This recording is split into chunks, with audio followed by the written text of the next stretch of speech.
Bonjour à toutes et à tous, je vous présente aujourd'hui la G302 d'Aloeus Prime de chez Logitech.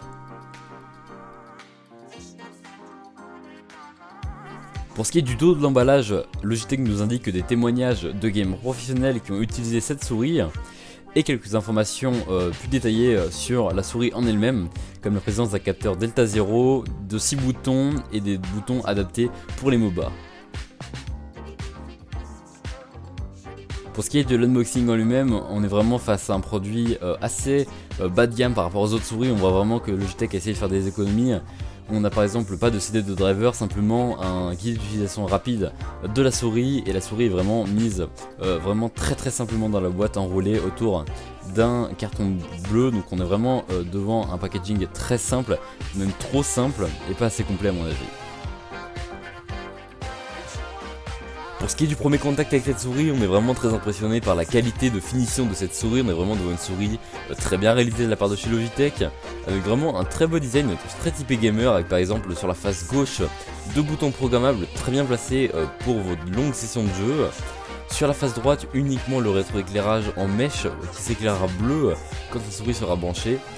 Et sur la face du dessus, vous aurez simplement la molette ainsi qu'un bouton de réglage de sensibilité.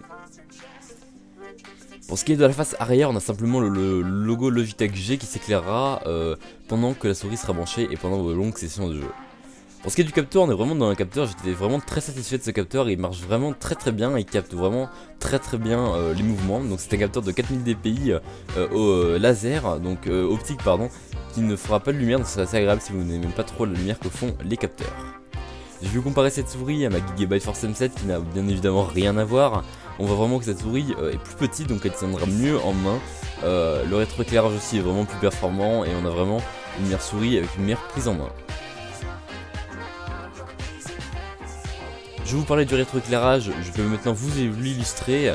Donc on voit vraiment que c'est un rétroéclairage qui est vraiment très bien placé, car enfin on voit un rétroéclairage qui n'est pas bloqué par votre main. Donc à part le logo Logitech G qu'on ne verra pas car votre main sera dessus, le reste éclairera le sol, enfin pas le sol mais votre bureau, et donc ce sera vraiment très agréable pour voir votre rétroéclairage en jeu. Je vais passer maintenant aux différents points positifs et négatifs de cette souris. Donc dans les points positifs, je pourrais dire que c'est une souris qui est vraiment très rentable pour son prix. Donc elle coûte 45 €, c'est vraiment très agréable d'avoir autant d'options sur une souris à ce prix là.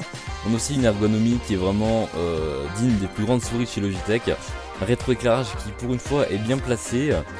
Et pour les points négatifs, cette fois là on pourrait dire que on n'a qu'un seul bouton pour régler la sensibilité, ce qui veut dire que si vous voulez revenir à une sensibilité par exemple un petit peu plus basse, il faudra recliquer 4 fois sur le bouton pour aller jusqu'à refaire les 4 modes de sensibilité. Donc ça sera un petit peu dérangeant si vous voulez passer rapidement de sensibilité en jeu. Cette vidéo est dès à présent terminée, j'espère qu'elle vous aura plu. On se retrouve très bientôt pour une prochaine vidéo. Allez, salut tout le monde.